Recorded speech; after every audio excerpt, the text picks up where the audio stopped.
Hello, Assalamualaikum dan salam perpaduan bersama-sama saya Ziana Nasir. Dan saya Nazira Noran. Bertemu kita dalam Suara Serumpun ketiga episod ke-12 hari ini. Macam biasa kita ada rakan kita di Jakarta, Nita Purmanama Sari dan juga Demi Almanda. Apa khabar? Assalamualaikum. Halo. Halo. Baik. Gitu. Belakang tu ada Nampak bunga cantik ya? orchid ke apa tu? Cantik. Cantik sangat. Orchid ni, orchid. Orchid ya, orchid. Kita Okey, panggil orchid. Ya, sebenarnya berada di Orchid, mana orchid, tu? orchid. Boleh lah tu. Dua-dua pun boleh. Berada di mana? Di laman mana sebenarnya ni? Ini ada masih di sebuah tempat di sebuah desa. Masih sekitaran Jakarta ya. Masih sekitar Jakarta, rindang-rindang. Wow, menarik. Ziana kan Nampak suka lebih ya. segar. Ya, Ya. indah, Oh. segar, Ini sejuk segar, mata memandang. Sejuk mata memandang. Okey, untuk musim ketiga episod ke-12, tinggal satu episod lagi untuk kita Ya, akhiri Suara Serumpun musim sedih. ketiga. Sedih kan? Ya. Okey, kita nak ucapkan terima kasih juga kepada penerbit di Bernama Radio Kuala Lumpur Ya. ini, Nur Hayati Yaakob, dan dari Antara Digital Media Pak Heri Dwi Nanto. Baiklah, dalam masa ya. sama elok juga kita dah tanya dah dari si khabar tu. Alhamdulillah sihat, nampak ceria kan dengan Ya. pepohonan, bunga-bungaan. Ya. Cantik. Cuma nak tahu juga perkabaran dari Indonesia. Kita Dan mula dari sana lah ya Hmm. Nita, sebab Okey. macam segar saja, bersemangat saja orang di sana. Iya, semangat Semangat selalu. terus. Orang di sini manis-manis coklat. Gitu. Iya betul. Okey, silakan Nita. Baik, untuk Baik. kabar pertama nih tentang kedatangan Perdana Menteri Malaysia. Hmm. Presiden Jokowi menyambut kedatangan Perdana Menteri Malaysia Anwar Ibrahim pada Senin di Istana Bogor. Kunjungan tersebut menjadi kunjungan kenegaraan pertama yang dilakukan Anwar Ibrahim setelah resmi diangkat menjadi Perdana Menteri sekitar 2 bulan yang lalu. Nah, yang menariknya Anwar Ibrahim mengaku bahwa kunjungannya ke Indonesia bukan merupakan kunjungan kenegaraan atau diplomatik semata, melainkan karena dirinya mengaku memiliki hubungan yang erat dengan Indonesia. Iya benar, kedekatan hubungan Indonesia dengan Perdana Menteri Malaysia tersebut juga sering terlihat seperti saat Presiden Jokowi menjadi kepala negara pertama yang mengucapkan selamat atas Anwar setelah ia terpilih menjadi Perdana Menteri Malaysia. Nah, selain itu nih Ziana, ramai juga netizen Indonesia yang mengucapkan selamat di media sosial dan turut bersukacita saat mengetahui Anwar Ibrahim menjadi Perdana Menteri Malaysia. Nah, jadi bukan cuma kita aja nih, tapi kepala negara kita juga sebenarnya itu kan akrab, dekat. Ya.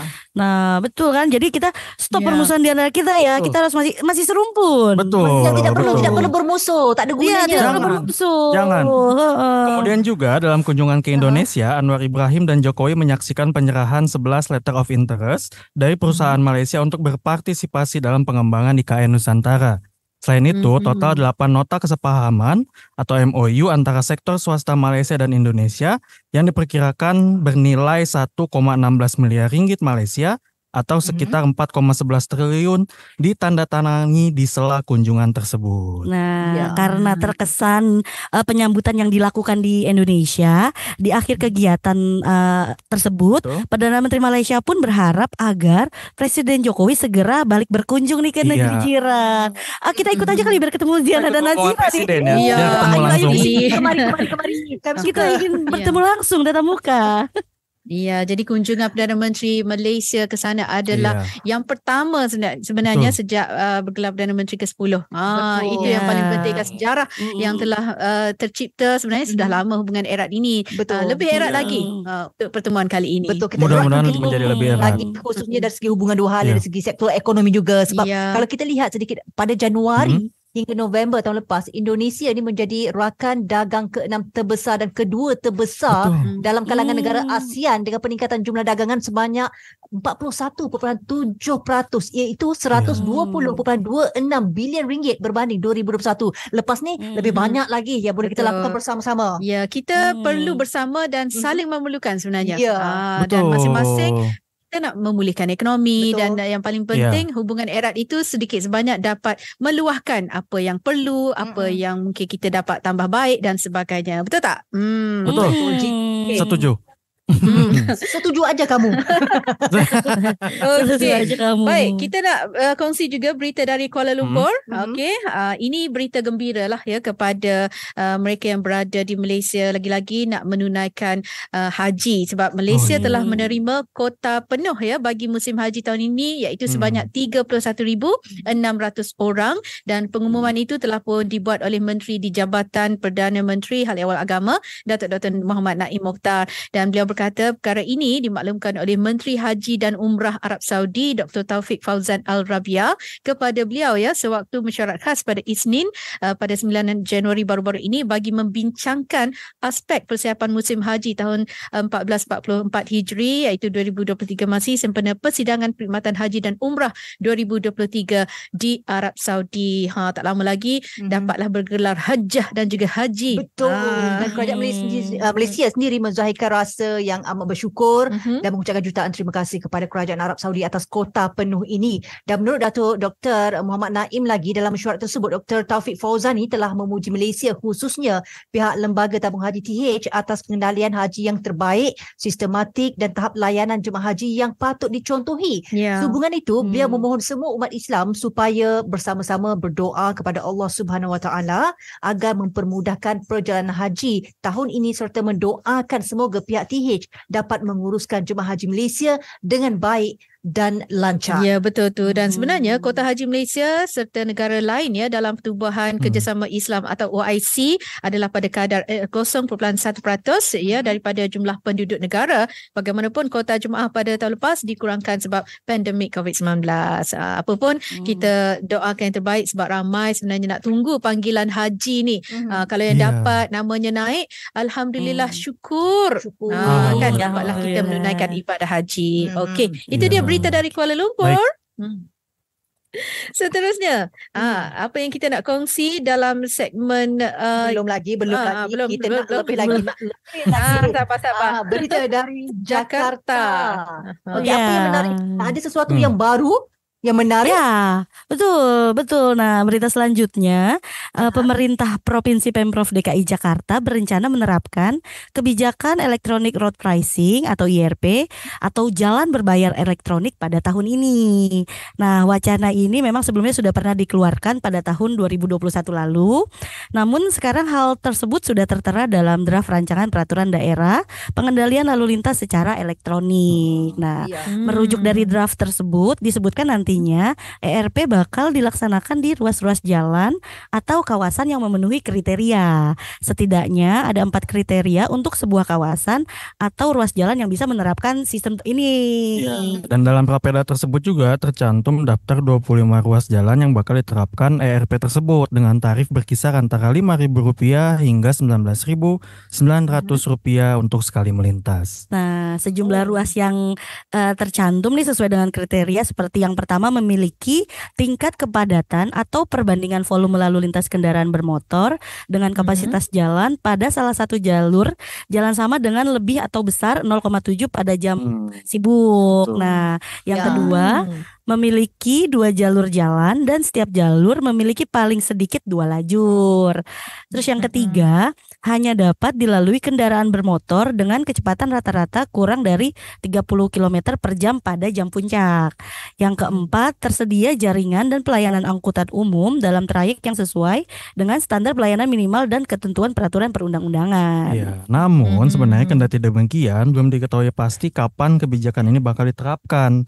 Hal tersebut lantaran pihak-pihak terkait masih fokus untuk menyiapkan regulasi dan memayungi kebijakan tersebut. Nah, penerapan ERP ini menurut Disub DKI Jakarta bertujuan untuk mengurangi jumlah masyarakat yang memilih untuk menggunakan transportasi pribadi. Selain menjadi solusi atas kemacetan atau kesesakan, hal tersebut juga untuk meningkatkan kembali kualitas udara di ibu kota untuk menjadi lebih baik. Nah, gimana tuh jadinya? Ya, jadi kan sebelumnya kan Maknanya ada ganjil genap itu kan. Ada biasanya ganjil ada genap dan tol, itu, biasa ya? ada tol. Tapi sekarang ni tol tu dia ditembak di kereta terus ke macam mana? Sistem jalan berbayar elektronik ni. Oh, Dia jadi macam mana sebenarnya? ya sebenarnya kalau tol dan jalan elektronik ini agak berbeda. Beda. Karena Berbeza, kalau ya? tol Oh. iya berbeza karena untuk tol itu kan dia jalur bebas hambatan. Ya. Jadi tidak mungkin sesak. Ya, Highway. gitu. sebenarnya ini lebih Ya. kepada untuk mengurangi strategi mengurangi kemacetan Iya, ya karena kan gitu. pengguna kendaraan di ibu kota ini Jakarta ini kan banyak sekali Ziana dan Nazira. Jadi untuk mengurangi hal tersebut dibuatlah ERP tersebut. Ya, jalan berbayar ya. Jadi kalau Jalan kita mau berbayar. lewat bayar nih. Bayar. Bayar ya. Otomatis langsung. Langsung otomatis. Sebenarnya di Maknanya- Indonesia sendiri ya. Maknanya jalan alternatif kalau nak cepat sanggup bayar itu jalannya. Nah, berbeda. Jadi jalan dia tak ini detul. Dia macam dihususkan di ditembak beberapa terus. ruas saja. Ya. Ya. Yang padat gitu. Dia akan potong melalui secara elektronik, tanpa Secara berhenti. elektronik, Secara betul. Ada elektronik. orang bayar, tak ada maknanya elektronik Ya, dibayarnya. Betul, langsung. Jadi begitu okey. kita melintas nih lewat jalur itu, maka akan otomatis akan dipotong langsung dikenakan biaya. Gitu. Jadi udah harus siapkan uang elektronik ya. Iya. Sebelum lewat dan itu uang dia akan dipotong itu satu kali jalan, saja. sekali melintas. Faham. Nanti kalau Ziana balik lagi, kena lagi. Bayar lagi. Bayar lagi. Iya. Sediakan Tapi saja sih ada. uangnya. Maknanya kita kena ada duit lah dalam akaun kita tu untuk Betul. dipotong secara elektronik tu macam Ya, tu. betul, seperti Okey, itu. sistem di Canggih, beberapa negara lah. Macam Iya, contohnya benar. Singapura kalau tak silap saya dia macam tu juga. Iya, lah. betul, betul. Singapura, betul London sudah ERP menerapkan. ni Betul, betul. maknanya Ya, sama sudah. dengan maknanya tol tak adalah orang kita tak perlu nak buka cermin kereta lepas Ya, tu nak ya, bayar betul. tak perlu. Dia terus Okey. dia tembak terus mungkin di plate kereta ke ataupun ada sistem ERP tu lah. Saya pun tak tahu sistem tu macam mana. Iya, Ah, seperti itu.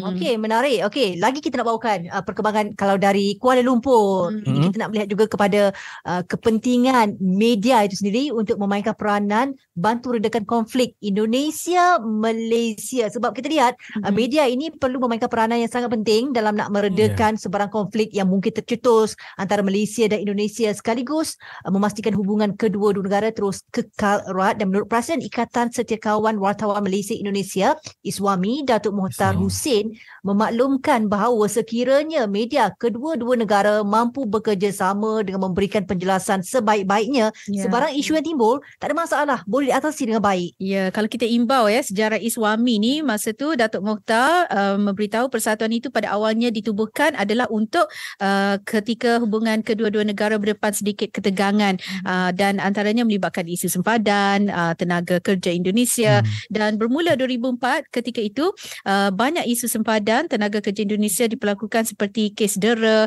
dan kes dibawa ke mahkamah dan itu menimbulkan sedikit kemarahan sehingga demonstrasi di kedutaan Malaysia. Namun apabila kita sering berhubung dengan media di sana dan pihak sana juga telah memberi penjelasan dan isu ini tidak dipanjangkan dan kemudiannya keadaan semakin sejuk dan reda. Dan Timbalan Presiden ISWAMI Datuk Zulkifli Hamzah juga menjelaskan hubungan baik media Malaysia dan Indonesia juga sebenarnya menyaksikan isu seni dan budaya yang dahulunya sering dimainkan media kini sudah mereda kerana kedua-dua negara saling faham memahami. Okey, itulah itu dia. pentingnya hubungan baik ini perlu dijaga sebaik mungkin ya, dan membolehkan mana-mana isu yang timbul, sebab kita tak tahu apa lagi isu yang mungkin timbul, konflik yang timbul yang mungkin sengaja dicetuskan oleh pihak-pihak tertentu. Paling tidak pun dengan adanya media memainkan peranan sebaik mungkin memberikan penjelasan yang tepat, okey, dapat meredakan sebarang konflik ataupun kekusutan yang timbul antara Malaysia dan Indonesia. Ya, aku suka joget. Jadi ingat, kau suka jadi ingat dulu disco. kita pernah pernah mengundang Pak Asro ya waktu season pertama dulu, ketua ISWAMI dari Indonesia ya. Jadi memang ya mudah-mudahan hubungan kedua negara tetap erat lah ya. Ya, seperti kita ya. Seperti kita nih. Seperti kita. Walaupun kita jauh-jauh saja di mata tapi tetap dekat di hati. Tapi sekarang ni tak jauh di mata sebab kita dapat lihat juga Dewi dan Nita. Ya, betul tu. Langsung, ya. Saya nyanyi tadi bukan apa, selingan. Saya suka lagu tu dulu-dulu kan, Singkong dan Keju. Kan ada lagu tu, nanti dia nak main kat hujung-hujung lah. Sebab lagu tu masa tu saya tadika, saya ingat lagi mak saya suka sambil-sambil dia masak, aku suka joget, kau suka disco. Jadi saya ingat lagu tu adalah aku suka joget, kau suka disco. Sebenarnya tu lirik lagu kan. Baik, kita nak rehat sekejap. Okey, kita akan kembali selepas ini. Nita, Demi dan juga semua pendengar untuk rancangan Suara Serumpun musim ketiga. Hari ini episod ke-12. Kita kembali selepas ini untuk segmen sama tapi tidak serupa.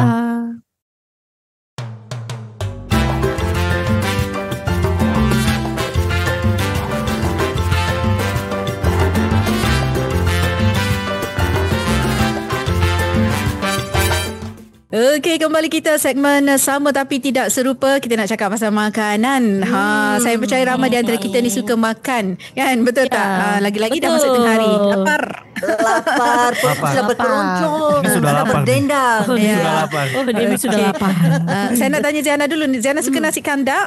Itu Kandar. adalah kegemaran saya. Sedapnya. Ya, nasi kandar sebenarnya. Tapi kalau kita pergi ke utara di Malaysia, di Kedah ke Perlis ya, dipanggil nasi kandak. Tapi sebenarnya nasi kandar lah. Ya. Nasi kandar ni menu hidangan utara Malaysia yang popular, berasal dari India dan dimasyhurkan oleh pedagang India Muslim dari India. Dan ia adalah hidangan nasi kukus yang mungkin boleh tawar atau ada sedikit perisa dan disajikan dengan kepelbagaian kari dan hidangan sebenarnya. Kalau tak ada kari, dia tak boleh panggil nasi kandar. Bukan satu jenis kari, ada pelbagai jenis kari. Ya. Dia campur jadilah kandar. Sedap. Ya, betul. Campur-campur. Kadang-kadang kita nak pergi makan tu, kita kata semua kuah. Dibubur semua kuah. Jadi semua rasa ada. Itu dia. Jadi perkataan nasi kandar ni timbul masa kelihatan penjajah nasi menjinjing atau mengandar tiang. Dia macam bawa makanan tu. Ada tu. Menggantung dua bekas nasi dan nama itu kekal sampai hari ini. Dan perkataan nasi kandar adalah kelihatan pada kebanyakan restoran mamak di Malaysia dan juga gerai hidangan India Muslim. Kalau kita pergi Pulau Pinang yang banyak sangat nasi kandar. Nasi kandar beratur. Semua ada. Naik clear. Sedapnya. Semuanya sedap lah. Rai mulut. Okey, Ziana. Sebenarnya nasi ni adalah dijadikan nasi kandar. Biasanya akan diletakkan dalam bekas kayu. Kira-kira 3 kaki tinggi yang memberikan ia satu bau yang tersendiri. Macam tu kan. Dan hidangan nasi kandar ni dilengkapi dengan daging ya. Ada juga ayam goreng, ada limpa kari, daging lembu, ada juga telur ikan. Boleh makan juga dengan telur ikan, udang ke, sotong goreng ke. Hidangan sayur ni pula ada pelbagai. Ada terung, ada bendi, ada peria. Satu campuran kuah dari kari ya. Campur kuah kari tu dituang pada nasi tu yang saya cakap tadi. Ada macam-macam. Kau. Kari ayam, kari ikan, daging hitam. Semualah. Campur-campur. Campur-campur telalio. Terus jadi nasi kandar. Nasi kandar. Nasi kandar. Okey. Apa yang sama tak serupa kalau di Indonesia pula? Itu nasi kandar. Memang kalau pergi kedai mamak, kalau tak makan tu tak sah. Memang kena makan juga. Okey. Di Indonesia apa yang sama? Apa yang tidak serupa tu? Tapi kalau yang tadi dia bilang ada nasi dicampur kuah-kuah gitu, banyak kayak di Indonesia tuh kayak ada nasi Padang juga ya, dia modelnya dia banyak kuah gulai, kuah rendang dicampur-campur, ada sayuran lauk pauk. Nah, tapi kalau nasi kandar kita di sini kita sama nasi campur. Nasi campur. Jadi nasi campur adalah salah satu masakan khas Indonesia. Persamaannya nih sama nih kayaknya dengan nasi kandar. Nah, dia nasi menggunakan banyak lauk pauk dan sering dijual dalam bentuk bungkus kertas atau daun pisang. Nah, lauk yang disajikan biasanya ada sambal goreng, abon, serundeng, tahu goreng, ikan, telur dan lain-lain. Namun sebenarnya tidak ada resep baku sih untuk makanan itu sendiri. Iya, nah di Indonesia ini banyak daerah yang menyajikan hidangan nasi campur ini dengan ciri khasnya masing-masing. Seperti ada nasi campur Bali, nasi campur Makassar, nasi campur Tegal dan juga lain-lainnya. Nah, yang paling populer sendiri mungkin nasi campur dari Bali nih, yang menggunakan bahasa genep, yaitu campuran rempah khas Bali yang digunakan sebagai bahan dasar untuk banyak hidangan kari dan juga sayuran. Lauknya sendiri memiliki tuna bakar, tahu goreng, mentimun, bayam, tempe, daging sapi, kari sayur, jagung dan juga sambal di atas nasi. Beberapa juga sering menggunakan sate lilit yang terbuat dari ikan atau ayam. Nah, mungkin kita punya nih contoh seseorang yang suaminya itu orang Bali. Kakak Nita sendiri nih suaminya orang Bali. Gimana sih enaknya nasi campur Bali nih? Iya, tahu nggak? Nasi campur Bali kalau di Malaysia kan nasi kandar ya lebih ke kuah-kuah kari ya. Kalau nasi Bali lebih kayak pedas gitu, lebih banyak pedasnya. Terus ada ciri khasnya itu ada sate khas lilitnya, sate ikan tuna gitu. Nah, dia dililit dengan batang serai. Batang serai, tahu gak nih Ziana dan Nazila batang serai? Ya, jadi bukan bambu dan kayu ya? Bukan kayu kan, biasanya kalau sate itu kan pakai kayu ya. Kalau ini dia menggunakan batang serai, gitu. Jadi ikan tunanya itu kayak dihancurkan, dikasih bumbu rempah-rempah, lalu dililitkan ke batang serai. Iya. Gitu. Jadi mungkin kan kalau di Malaysia tadi campuran kari ya, kari gitu. Tapi kalau di Indonesia kan kari ini jarang gitu ya, jarang ada yang menjual dengan kari gitu ya, sehingga banyaknya itu lauk pauk tadi. Iya. Saya pernah pergi ke Bali, saya beli nasi campur tadi saya rasa. Dia jual dekat gerai, dia campur semua dalam kertas, lepas tu makan dekat tepi pantai. Pantai dekat Bali apa tu? Yang popular tu Kuta kan? Betul tak? Kuta, Sanur. Oh, sedapnya makan nasi sambil menikmati keindahan pantai Kuta kan. Orang yang berlari-lari, ada mandi-manda, ada seronoknya. Oh, sedap sungguh. Saya pernah makan nasi campur ni. Sedap. Ya, tapi kalau di Malaysia, kalau kita di Malaysia akan panggil nasi campur, biasanya makan tengah hari, nasi yang pelbagai lauk pauk. Tak kisahlah dengan kuah yang tak ada kari pun tak apa. Tak apa. Kita kuah panggil sup pun boleh. Yang santan, masak lemak pun boleh, masak bercili pun boleh, masak kicap pun boleh. Itu kami panggil nasi campur. Kalau di Malaysia. Nasi campur juga ada berarti. Tapi nasi kandar wajibnya ada kari. Kari ada untuk kandar. Betul. Itu ada je beza. kari, Kalau datang sini nasi campur adalah pelbagai lauk. Pilihlah nak pilih lauk apa. Sebab tu dia bercampur-campur. Pelbagai jenis masakan. Okey. Baik, itu saja hari ini. Cepat sungguh masa berlalu. Saya rasa kita dah lapar sebenarnya. Saya rasa nak cari nasi kandak. Saya nak singkong dan keju. Saya nak singkong dan keju. Singkong dan keju boleh kejap lagi. Nanti kita jumpa lagi minggu depan untuk episod yang terakhir, episod ke-13 Suara Serumbu Musik Ketiga. Hari ini episod ke-12. Terima kasih Nita, terima kasih Demi, terima kasih Pak Heri. Ada masa ada ruang kita jumpa lagi. Jangan lupa kalau kami ke sana bawa kami jalan-jalan, dan yang penting kita cari makan yang best. Kami tunggu. Terima kasih semua.